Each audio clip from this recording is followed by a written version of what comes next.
안녕하세요. 하나님의 사랑을 전하는 사랑해요 하나님입니다. 나는 여전히 하나님을 믿고 있는데 왜 점점 교회에 가기가 두려워질까? 혹은 교회는 하나님을 만나는 곳이라 들었는데 왜 나는 그 안에서 더 외로워질까? 혹시 그런 감정을 품고 있던 적은 없었나요? 믿음이 없어서가 아니라 오히려 너무 진지하게 믿었기 때문에 조용히 교회를 떠나야 했던 사람들, 그들이 털어놓은 고백 속엔 단순한 불만이 아닌 마지막까지 포기하지 않으려 했던 애정이 담겨 있었습니다. 이 영상은 그런 사람들의 조용한 속마음에 귀를 기울입니다. 아무 말 없이 예배당을 나선 그들의 침묵 속엔 내가 이렇게까지 했는데 왜 아무도 내 마음을 몰라줄까라는 질문이 기도보다 더 간절하게 담겨 있었던 것입니다. 그럼 지금부터 사람들이 교회를 떠나는 진짜 이유 10가지를 하나씩 하나님의 말씀과 함께 묵상하며 나누어 보겠습니다. 첫 번째, 사람으로부터 받은 상처가 너무 깊었기 때문입니다. 많은 이들이 말합니다. 하나님은 좋은데 사람이 너무 힘들어요. 사람이 힘들어서 교회를 떠나는 건 하나님을 모른다는 뜻이 아닙니다. 오히려 하나님을 사랑했기에 그분의 이름으로 모인 공동체 안에서 받은 상처가 더 아프게 다가온 것이지요.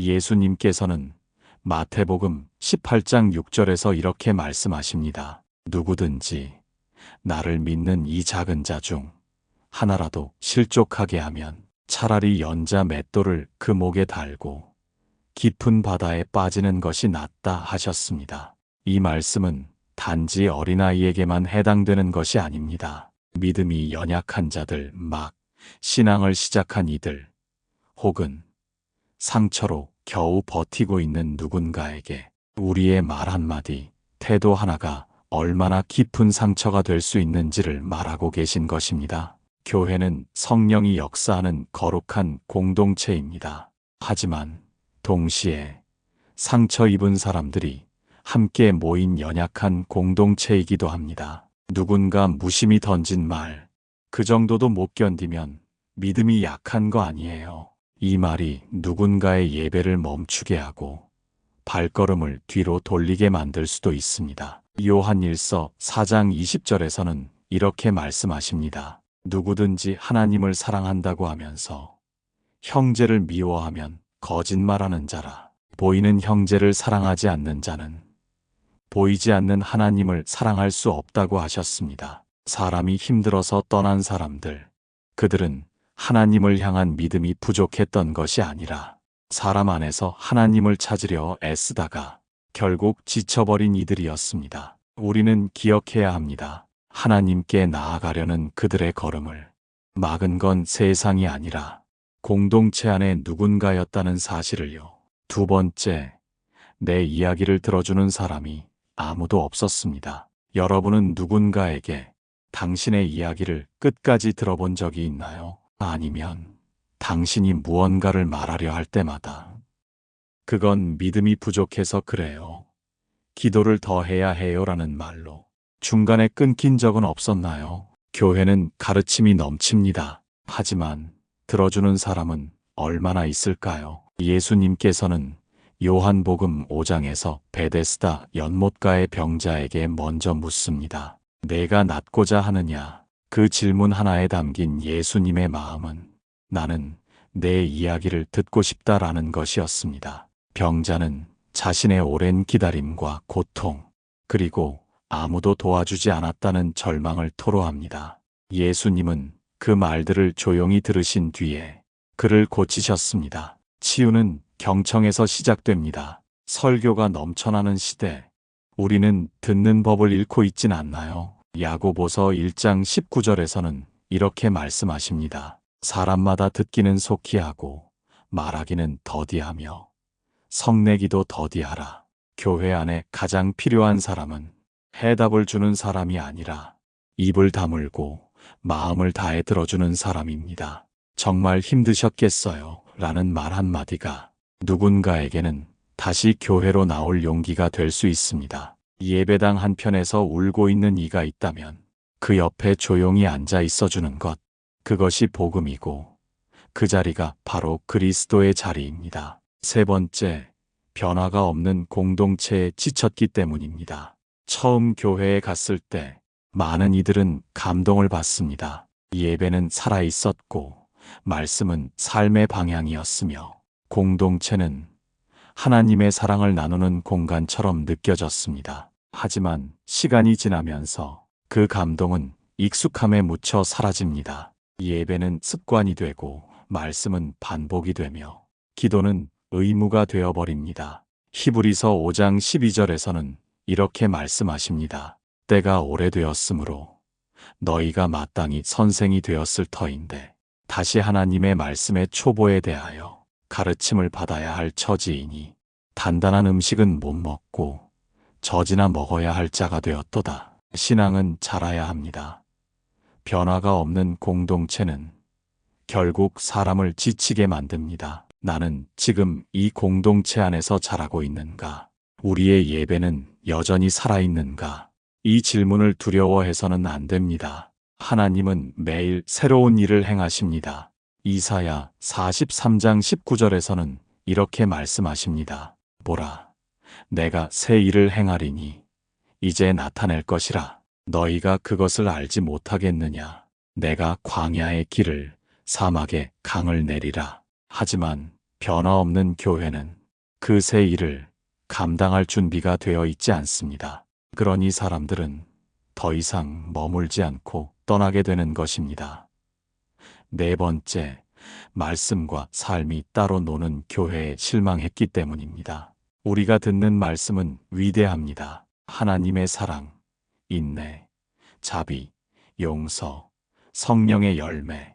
이 모든 것이 강단 위에서는 선포되지만 현실의 교회 안에서는 자주 사라지고 맙니다. 사도 바울은 로마서 2장 21절에서 이렇게 말합니다.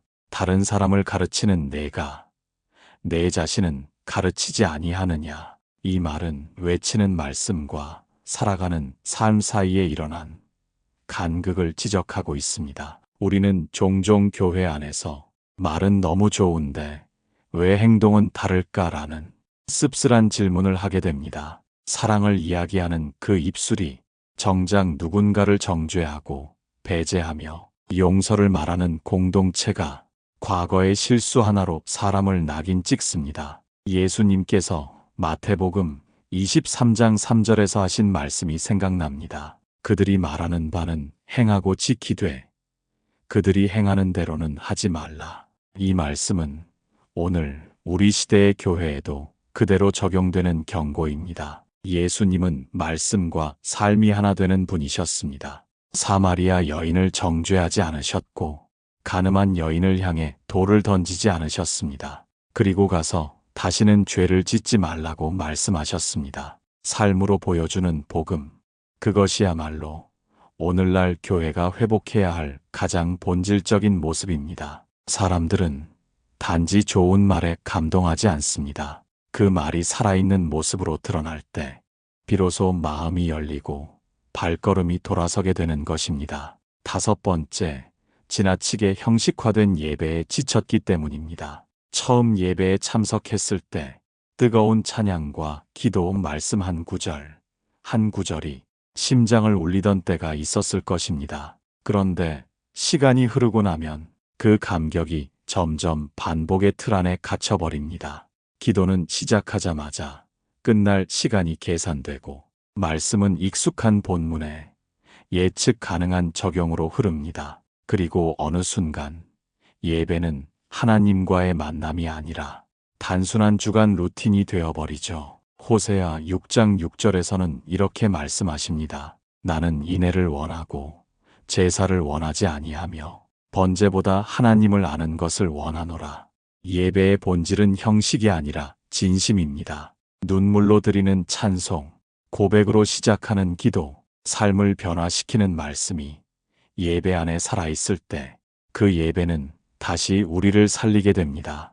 요한복음 4장에서 예수님은 수가성 여인에게 말씀하셨습니다. 아버지께 참되게 예배하는 자들은 영과 진리로 예배할 때가 오나니 곧 이때라. 예배는 우리의 정해진 순서표보다 하나님과의 진실한 교제가 먼저여야 합니다. 사람들이 예배의 형식보다 하나님과 만나는 본질을 갈망하고 있을 때 우리는 그 갈증에 응답해야 합니다. 여섯 번째, 교회 안의 위선에 마음이 닫혔기 때문입니다. 교회는 거룩한 공동체이지만 완벽한 공동체는 아닙니다. 문제는 실수나 연약함 때문이 아니라 그것을 인정하지 않으려는 태도에서 비롯됩니다. 자신은 기도도 안 하면서 기도하지 않는 사람을 정죄하고 자신은 성경을 깊이 묵상하지 않으면서 다른 이들에게 신앙의 깊이를 논하고 이런 모습은 믿음의 이름으로 교만을 포장하는 것입니다. 마태복음 7장 3절에서 예수님은 말씀하십니다. 어찌하여 형제의 눈 속에 있는 티는 보고 내 눈 속에 있는 들보는 깨닫지 못하느냐. 이 말씀은 오늘날 교회가 가장 두려워해야 할 거울입니다. 위선은 사람의 눈을 멀게 합니다. 겉으로는 충만해 보이지만 속은 메말라가고 결국 자신도 잃고 공동체도 잃게 됩니다. 하나님께서는 우리가 진실하기를 원하십니다. 잠언 11장 3절에서는 이렇게 말씀하십니다. 정직한 자의 성실은 자기를 인도하거니와 사악한 자의 패역은 자기를 망하게 하느니라. 가식이 아니라 고백, 가르침이 아니라 회개, 이것이 교회 안에서 다시 살아나야 할 믿음의 모습입니다. 일곱 번째, 봉사와 헌신이 사랑 없이 강요되었기 때문입니다. 봉사는 귀한 일입니다. 헌신은 아름다운 일입니다. 하지만 사랑 없는 섬김은 영혼을 피폐하게 만듭니다. 주일마다 반찬을 준비했는데 고맙다는 말 한마디 못 들었어요. 매일 청소하고 정리했는데 당연하다는 듯이 여기더라고요. 사람들이 떠나는 이유 중 하나는 그들의 섬김이 의무로 취급되었기 때문입니다. 고린도전서 13장 3절에서는 사도 바울이 이렇게 말합니다. 내가 내 모든 소유를 나눠주고 내 몸을 불사르게 내줄지라도 사랑이 없으면 내게 아무 유익이 없느니라. 하나님은 행위보다 동기를 보십니다. 그 헌신이 억지인지 자발적인 기쁨인지 그 봉사가 자기 만족인지 진짜 사랑인지 섬김은 계산으로 하는 것이 아닙니다. 받을 보상 때문에 움직이는 것도 아닙니다. 예수님은 우리에게 오셔서 씻기기 위해 무릎을 꿇으셨습니다. 그 사랑이 본질입니다. 요한복음 13장 14절에서는 예수님께서 제자들의 발을 씻기신 후 이렇게 말씀하십니다. 내가 주와 선생이 되어 너희 발을 씻겼으니 너희도 서로의 발을 씻기는 것이 옳으니라. 서로를 위한 섬김, 사랑으로 움직이는 공동체, 그 안에 머무는 시간은 고단하지 않습니다. 오히려 회복이 됩니다.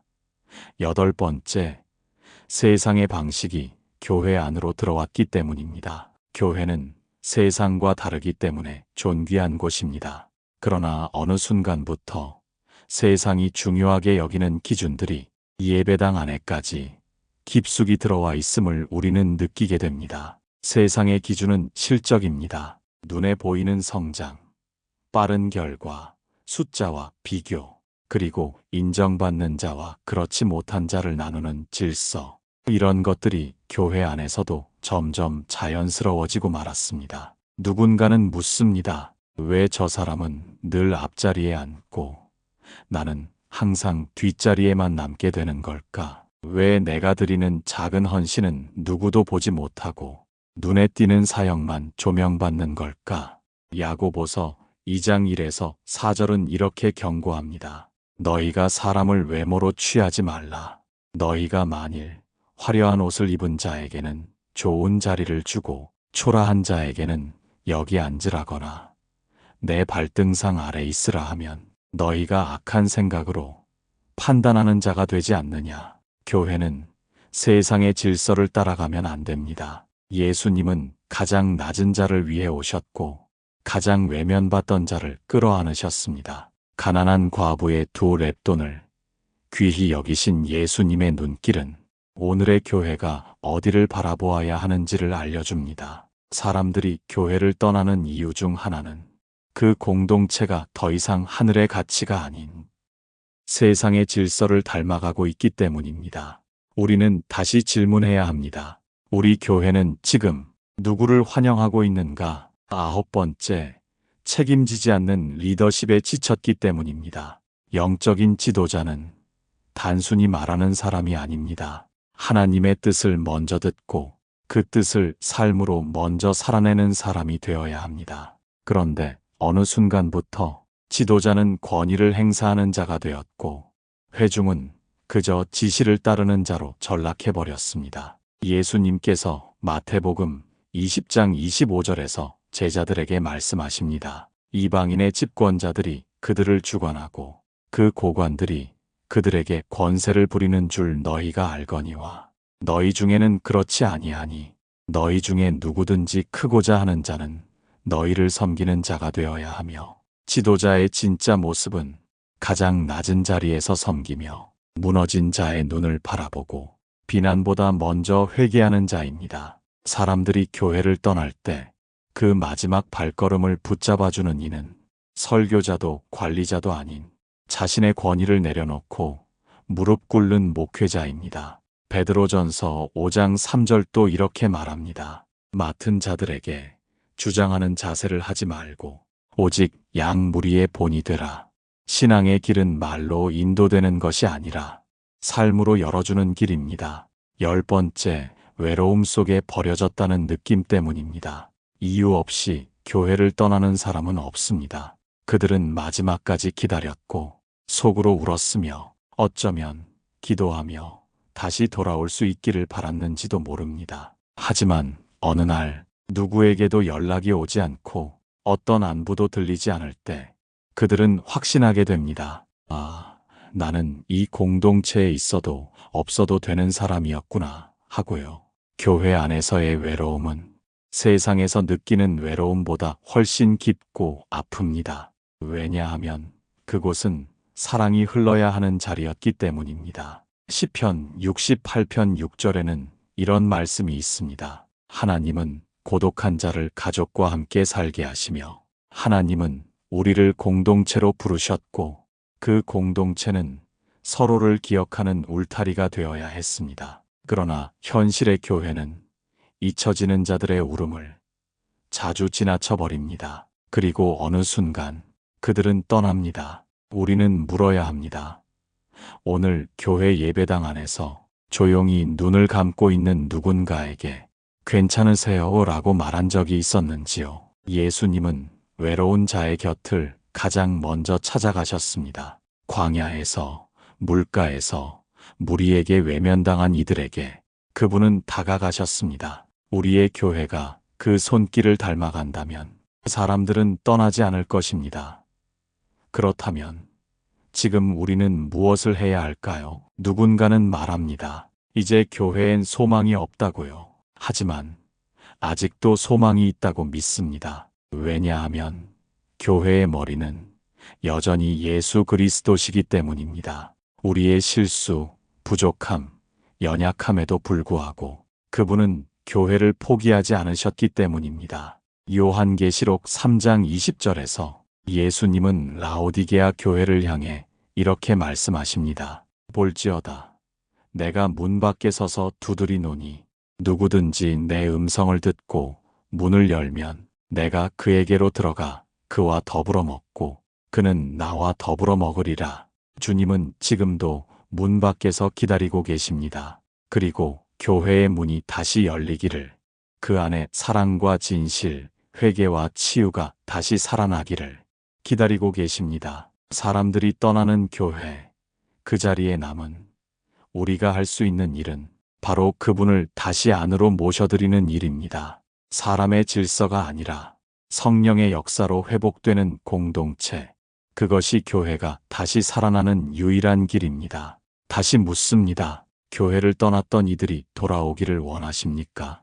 그렇다면 먼저 우리 자신이 변해야 합니다. 눈물로 기도하고 작은 것부터 바꾸고 내가 먼저 사과하고 내가 먼저 다가가고 내가 먼저 예수님의 손과 발이 되어야 합니다. 사랑은 설명하는 것이 아니라 몸으로 보여주는 것입니다. 진실은 주장하는 것이 아니라 묵묵히 드러나는 것입니다. 세상은 교회를 향해 실망했을지 몰라도 예수님은 여전히 교회를 통해 세상을 치유하시려 하십니다. 그러기에 지금 이 시간 이 영상을 보고 계신 당신이 바로 하나님의 회복 사역의 출발점이 될 수 있습니다. 그분은 묻고 계십니다.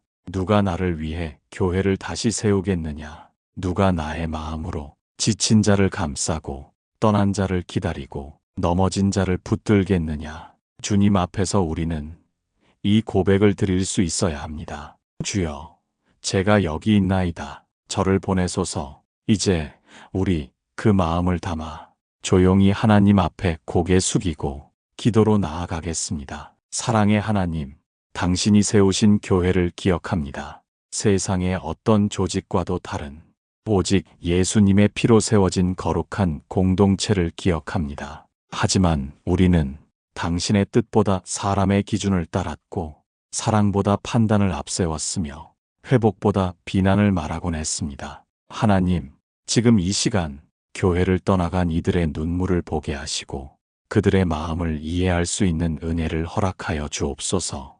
그들이 무너졌던 이유를 외면하지 않게 하시고 그들이 느꼈던 외로움을 깊이 끌어안을 수 있는 영적인 민감함을 허락하여 주옵소서. 그리고 우리 자신을 돌아보게 하소서. 우리는 사랑하고 있었는가? 우리는 이해하려 했는가? 우리는 그들을 붙잡으려 했는가? 주님, 우리 안에 다시 성령의 불이 타오르게 하소서. 무너진 관계 속에 용서가 흐르게 하시고 굳어버린 말과 태도 안에 겸손히 다시 살아나게 하소서.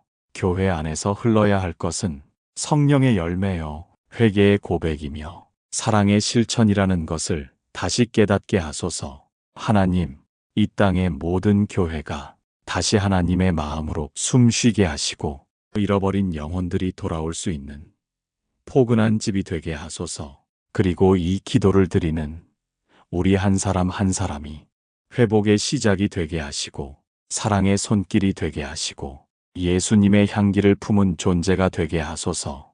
우리는 연약하지만 하나님은 능하십니다. 우리는 실수하지만 하나님의 은혜는 부족함이 없습니다. 예수님의 이름으로 우리는 다시 사랑하기로 결단합니다. 다시 품기로, 다시 용서하기로, 그리고 다시 교회를 세우기로 결단합니다. 예수님의 이름으로 기도드리옵나이다. 아멘. 혹시 지금 이 영상을 보시며 여전히 마음속에 쓴 뿌리처럼 남아있는 상처가 있다면 그것이 누군가의 말이든 행동이든 혹은 교회 자체에 대한 실망이든 이 말씀을 마음에 품어보시겠어요? 히브리서 12장 15절에 이런 말씀이 있어요. 너희는 하나님의 은혜에 이르지 못하는 자가 없도록 하고 또 쓴 뿌리가 나서 괴롭게 하여 많은 사람이 이로 말미암아 더럽게 되지 않게 하라. 우리 마음에 남겨진 상처가 다른 사람에게까지 전염되게 놔두지 말라는 말씀이에요. 그 쓴 뿌리를 주님 앞에 내려놓고 다시 회복의 방향으로 나아가야 해요. 누구나 상처를 받습니다. 목회자도, 성도도, 직분자도, 평신도도. 하지만 상처로 멈추면 그곳이 무덤이 되고 맙니다. 상처를 통해 주님을 다시 만나면 그곳은 부활의 장소가 됩니다. 예수님도 상처 입으셨지만 그 상처로 우리를 살리셨습니다. 그렇기에 지금 여러분의 상처도 누군가를 다시 살리는 통로가 될 수 있습니다. 그러니 이제 다시 돌아갈 준비를 해보면 어떨까요? 단지 건물로 돌아가라는 말이 아니라 예수님께로, 주님의 마음이 살아 숨쉬는 공동체로 내가 다시 걸음을 내딛는 것이 그 시작입니다. 교회는 완전한 곳이 아닙니다. 완전한 사람은 이 땅에 존재하지 않기 때문입니다. 하지만 불완전한 사람들이 서로를 붙들며 하나님의 사랑을 배우고 실천하는 그 자리, 그것이 교회입니다. 로마서 15장 1절은 이렇게 권면합니다. 믿음이 강한 우리는 마땅히 믿음이 약한 자의 약점을 담당하고 자기를 기쁘게 하지 아니할 것이라. 우리는 누군가를 정죄하기 위해 교회에 다니는 것이 아닙니다. 서로의 연약함을 함께 짊어지기 위해 존재하는 공동체입니다. 때로는 그것이 무겁고 억울하고 이해되지 않을 수도 있지만 그 과정을 통해 우리는 예수님을 더욱 닮아가는 것입니다. 지금 이 영상이 당신의 그 무너진 믿음 위에 다시 소망의 씨앗을 심는 시간이 되었으면 좋겠어요. 그 씨앗은 눈에 보이지 않지만 기도와 결단, 그리고 작은 순종을 통해 반드시 열매를 맺습니다. 다시 웃고, 다시 사랑하고, 다시 예배하고, 다시 손을 내미는 것. 그것이 예수님을 따르는 진짜 길입니다.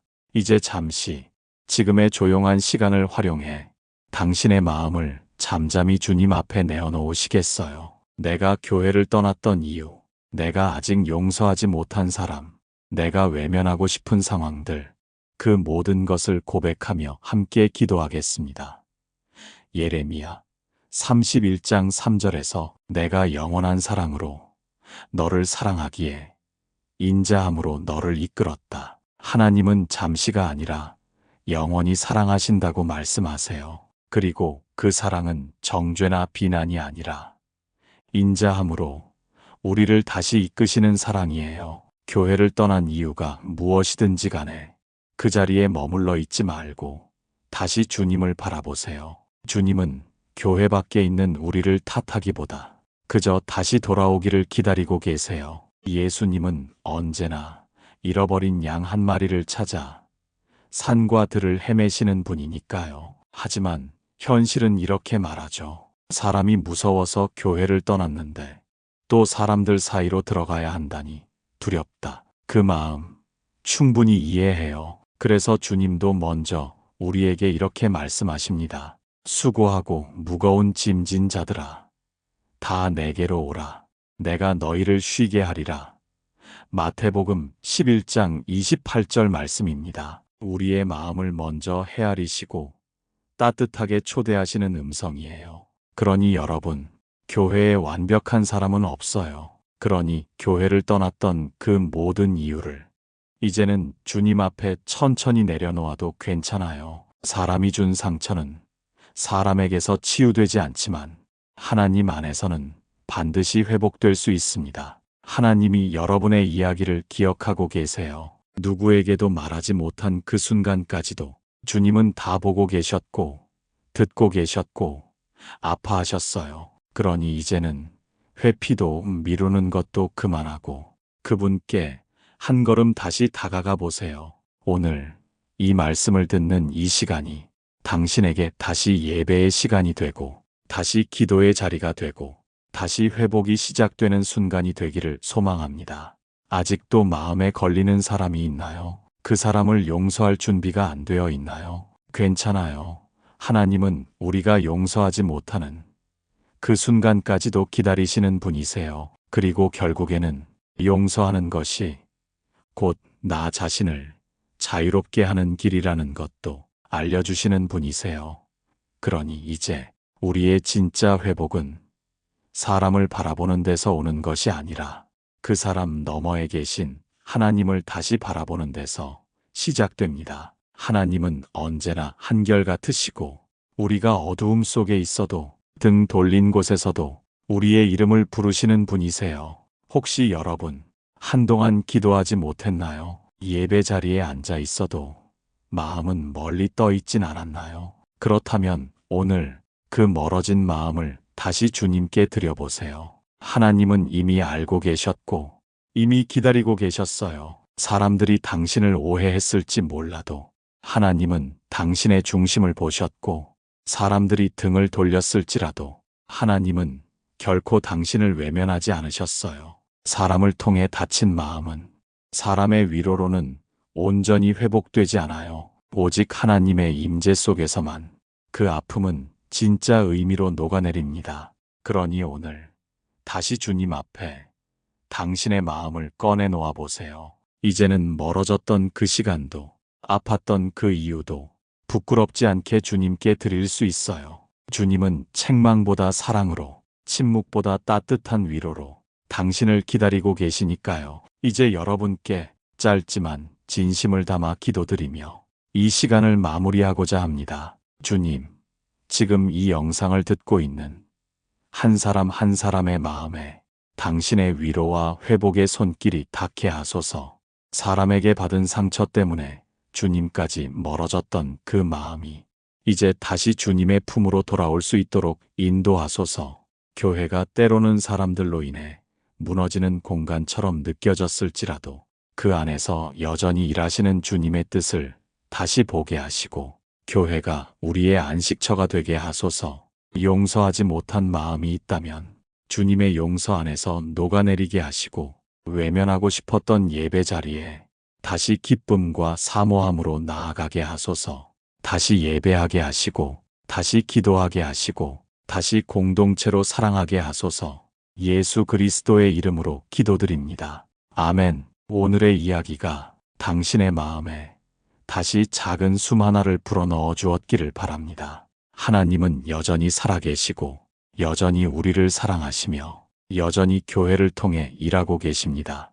혹시 이 영상이 여러분의 삶에 작은 위로가 되었다면 이 사역이 더 많은 이들에게 전해질 수 있도록 구독과 좋아요 그리고 알림 설정까지 함께 눌러주시면 참 감사하겠습니다.